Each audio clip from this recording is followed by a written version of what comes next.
It's one small step for man, one giant leap for mankind. Or one giant special effects budget. Can you believe that after 50 years, conspiracy theories about the moon landing are still in orbit? Roughly 6% of Americans believe the moon landing was faked, while another 5% are undecided. What do you think it would take to pull off such a hoax? How many people would have to keep quiet? And how much would it cost?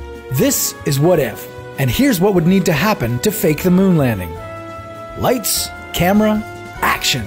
July 16th, 1969, exterior, launch pad. Neil Armstrong, Buzz Aldrin, and Michael Collins board the Apollo 11 spacecraft bound for the moon. Across the world, 600 million people watch live as the three men are launched into space, land safely on the moon, plant the stars and stripes, and make it home safely. Come to think of it, that does sound a lot like Hollywood. But can you think of a studio with a $150 billion operating budget?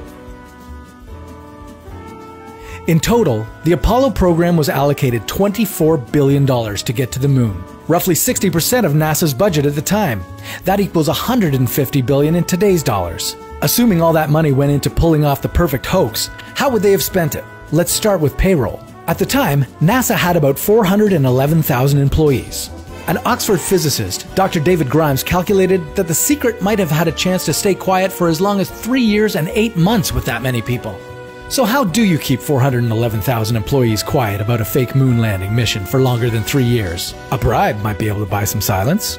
Today's NASA employees earn an average of $62,500. If you divide the Apollo budget in today's dollars amongst a workforce of 411,000 people, it comes to a payout of roughly $365,000 per person.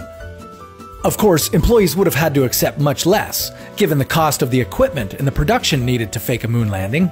You may have noticed that the shadows in the photographs of the moon landing appear to be parallel. Image forensics say these shadows accurately reflect the sun's position from 93 million miles away. Under conventional studio lighting, the shadows would appear more divergent, meaning NASA would have to step up their game in order to achieve a convincing look. To properly fake the sun's lighting in the 1960s would require a wall of millions of powerful laser lights so close together they'd be like pixels on a computer screen. Now consider that the $150 billion committed to the Apollo program was spent on 6 separate visits to the moon. So whatever the cost of the first conspiracy, bribes, equipment, etc., multiply that by 6.